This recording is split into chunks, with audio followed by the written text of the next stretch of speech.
عقیدت و محبت کے ساتھ رسول پاک صلی اللہ تعالیٰ علیہ وسلم کی مقدس بارگاہ میں درود پاک کی ڈالی عقیدت و محبت کی تھالی میں سجا کر کے پیش کریں اور پڑھیں اللہم صلی علی سیدنا و شفیعنا حبیبنا مولانا محمد بارک وسلم صلی علیہ الصلوۃ والسلام علیک یا رسول اللہ صلی اللہ تعالیٰ علیہ وسلم۔ حضرات محترم، حضرت امام احمد بن حنبل رضی اللہ تعالیٰ عنہ سفر کرتے ہوئے ایک آبادی میں تشریف لے گئے۔ وہاں پر مغرب کی نماز ادا فرمائی اور نماز ادا فرمانے کے بعد آپ وہیں پر بیٹھ کے ذکر و اذکار کر رہے تھے۔ اتنے میں جو مسجد کا خادم ہوتا وہ سامنے آیا اور کہا کہ بابا جی نکل جائیے، مسجد بند کرنا ہے۔ تو یہ سوچنے لگے کہ یہاں پر ہمارا کوئی جان پہچان والا بھی نہیں ہے، اور اگر یہاں سے نکل جائیں گے تو جائیں گے کہاں؟ لیکن چونکہ مسجد کا جو خادم ہے اس کی بات تھی، آپ نے اپنی گٹری اٹھائی اور مسجد سے نکل گئے۔ ابھی تھوڑی دور چلے تھے کہ کیا دیکھ رہے ہیں کہ تندور میں ایک نان بھائی روٹیاں پکا رہا ہے، روٹیاں بنا رہا ہے۔ سردی کا موسم تھا۔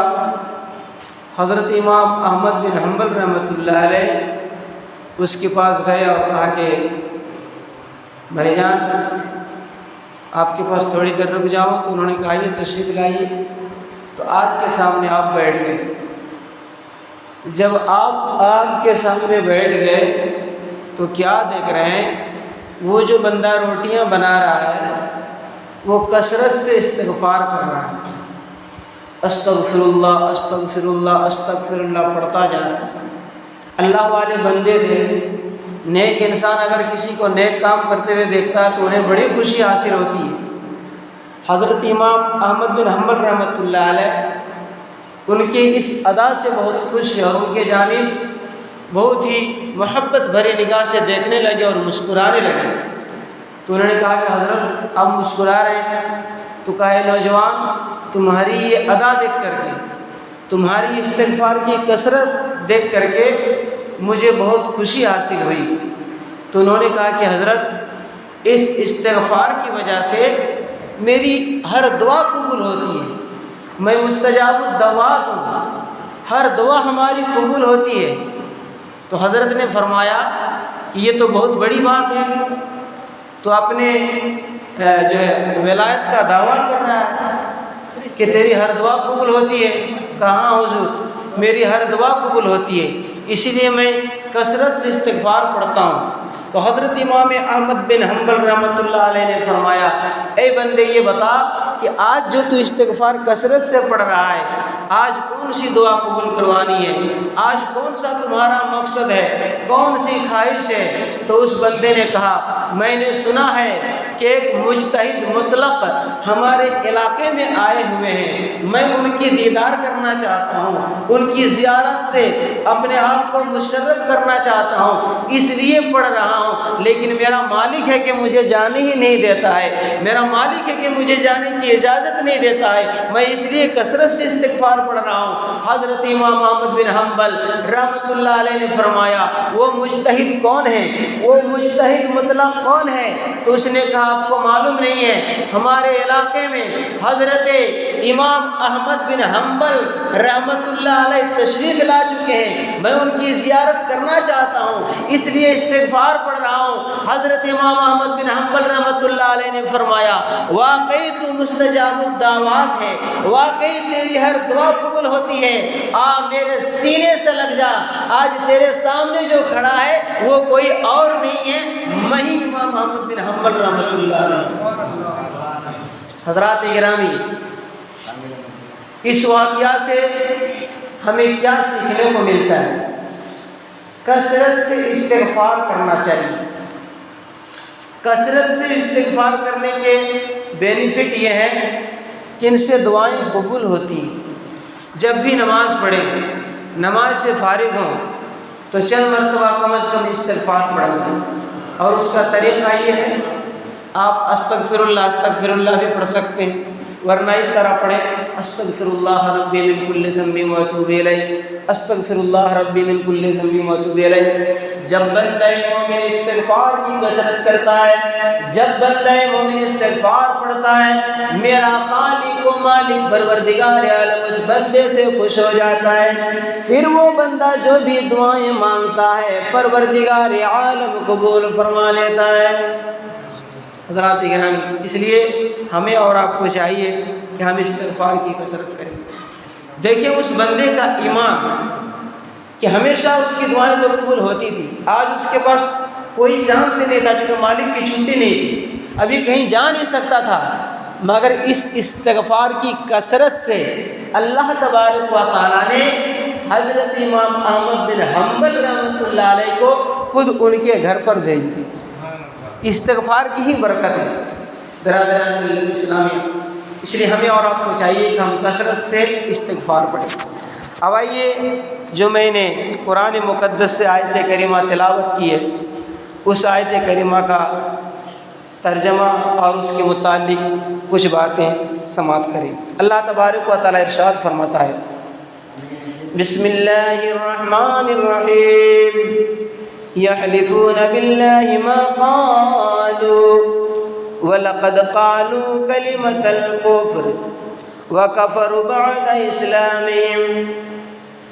سورہ توبہ آیت نمبر 74 ہے۔ اس کا ترجمہ یہ ہے کہ منافقین قسم کھا کھا کر کے کہتے ہیں کہ ہم نے یہ نہیں کہا، حالانکہ یقیناً اس نے کہا ہے، اس نے کلمہ کفر کہا ہے اور وہ اسلام لانے کے بعد کافر ہو چکے ہیں۔ میرے ملت کے مسلمان بھائیوں، یہ آیت کریمہ کب نازل ہوئی تھی؟ یہ آیت کریمہ کب نازل ہوئی تھی؟ آئیے عہد رسالت میں چلتے ہیں۔ میرے مصطفیٰ جان رحمت صلی اللہ تعالی علیہ وسلم صحابہ کرام کو درس حدیث دیتے تھے، لوگوں کو واعظ و نصیحت کرتے تھے۔ ایک انسان ہے جس کا نام جلاس بن سوید ہے، اس کا ایک بھتیجا ہے جن کی عمر 4 سال کی ہے،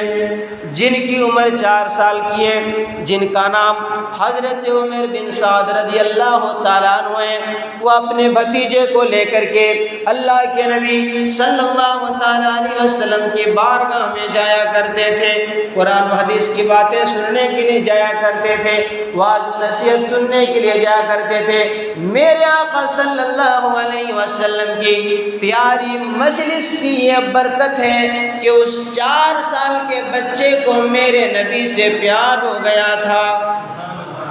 میرے آقا صلی اللہ تعالیٰ علیہ وسلم سے اس بچے کی محبت ہو گئی۔ وہ اپنے چچا کے ساتھ جب بھی ان کا چچا جاتا تھا تو یہ بھی جاتے تھے۔ ایک دن ایسا ہوا کہ ان کا چچا جو ہے نہیں گئے۔ 4 سال کا بچہ، ذرا غور کیجیے، 4 سال کا بچہ ہے، تنے تنہا میرے آقا صلی اللہ علیہ وسلم کی مجلس میں تشریف لے گئے۔ اس دن میرے آقا صلی اللہ علیہ وسلم قیامت کا منظر بیان کر رہے تھے، قیامت کے متعلق گفتگو کر رہے تھے۔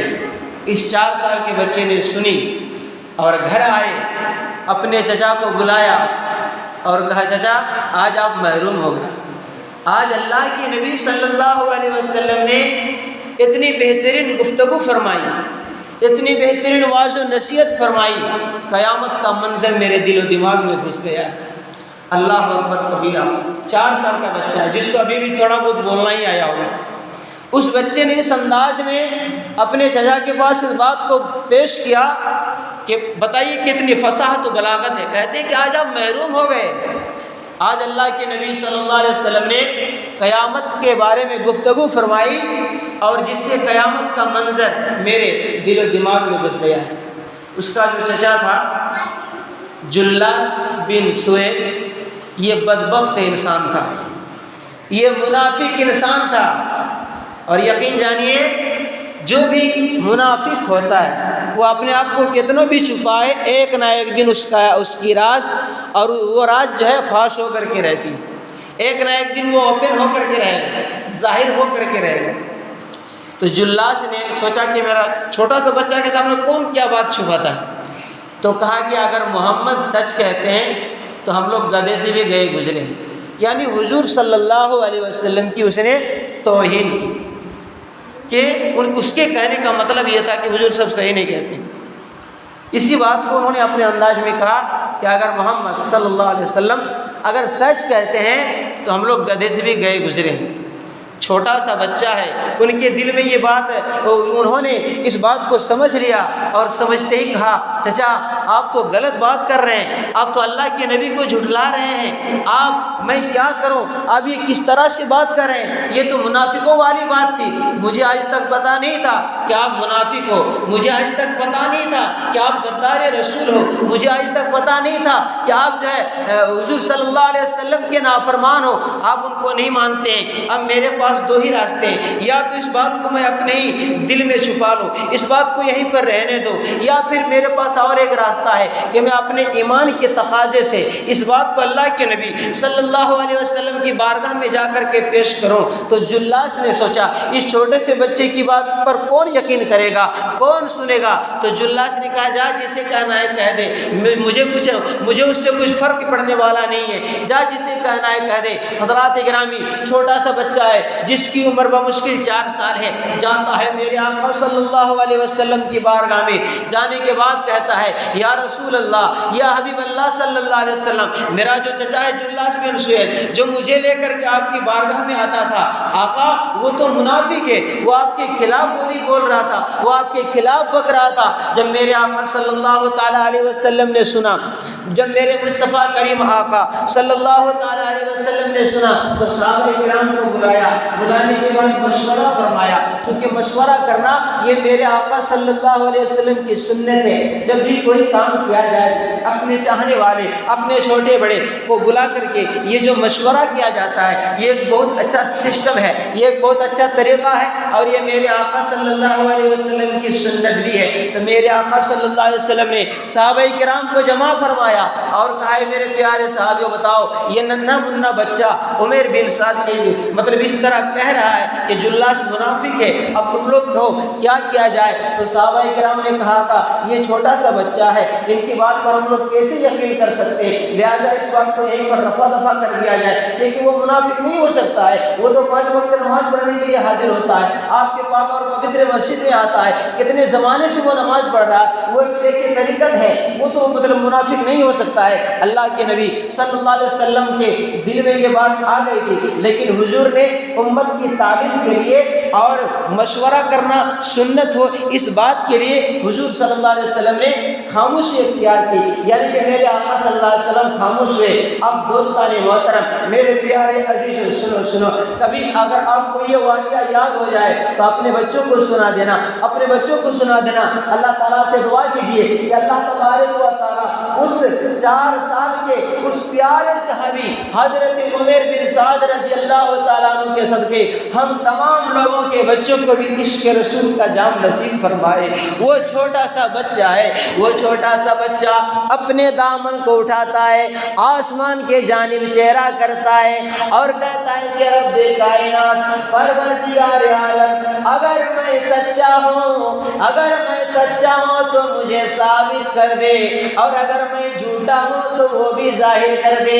میرے ملت کے مسلمان بھائیوں، چھوٹا سا بچہ ہے، 4 سال عمر ہے بمشکل، اللہ تبارک و تعالیٰ کے بارگاہ میں دونوں ہاتھ اٹھا دیا ہے، اور آخری نبی کی امت کی شان یہ ہے کہ تیری دعا نہ اثر سے کبھی ملول ہو، تیری دعا نہ اثر سے کبھی ملول ہو، تیری دعا نہ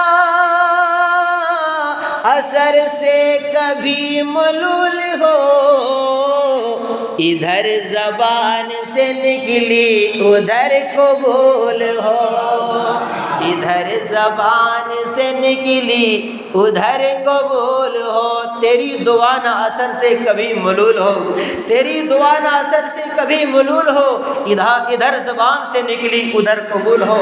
اللہ تبارک و تعالیٰ کی بارگاہ میں اس ننھے منھے بچے کی دعائیں قبول ہو گئی۔ حضرت جبریل علیہ السلام یہی آیت کریمہ لے کر کے حاضر ہوئے، جس کا مفہوم ہے کہ منافق قسم کھا کر کے کہتے ہیں کہ ہم نے کچھ نہیں کہا، حالانکہ یقیناً انہوں نے کلمہ کفر کہا ہے۔ حضور صلی اللہ علیہ وسلم کی بے ادبی کرنا، حضور صلی اللہ علیہ وسلم کی گستاخی کرنا، یہ کلمہ کفر ہے۔ تو اس یقیناً انہوں نے کلمہ کفر کہا ہے اور وہ اسلام لانے کے بعد کافر ہو چکے ہیں۔ اس ٹائم یہ آیت کریمہ نازل ہوئی تھی۔ میرے ملت کے مسلمان بھائیوں، حضرت جبریل علیہ السلام یہ آیت لے کر کے میرے آقا صلی اللہ تعالیٰ علیہ وسلم کی بارگاہ میں حاضر ہوئے۔ میرے آقا صلی اللہ تعالیٰ علیہ وسلم نے جب یہ آیت کریمہ ان کے پاس پہنچی، سرور کونین صلی اللہ علیہ وسلم نے اس پیارے ننھے منھے لاڈلے صحابی رسول کو اپنے سینے سے لگا لیا، اپنے سینے سے لگا لیا اور فرمایا، اے پیارے شہزادے، او پیارے شہزادے، تو کتنا بڑا خوش قسمت ہے، تو کتنا بڑا خوش نصیب ہے کہ تیری دعا سے حضرت جبریل علیہ السلام جو رئیس الملائکہ ہے، ساتوں آسمان سے زمین پر آ گئے تیری طرفداری میں اور تجھے سچا ثابت کرنے کے لیے میرے پروردگار عالم کی جانب سے قرآن کی آیت لے کر کے آ گئے۔ سبحان اللہ۔ حضرات گرامی، برادران ملت اسلامیہ، تو میرے آقا صلی اللہ تعالیٰ علیہ وسلم کی پیاری مجلس کی یہ برکت تھی۔ 4 سال کے بچے کو تو کچھ سمجھ میں ہی نہیں آتا ہے، مگر اس بچے کو بھی عشق رسول کا وہ جام ملا۔ اللہ اکبر کبیرہ۔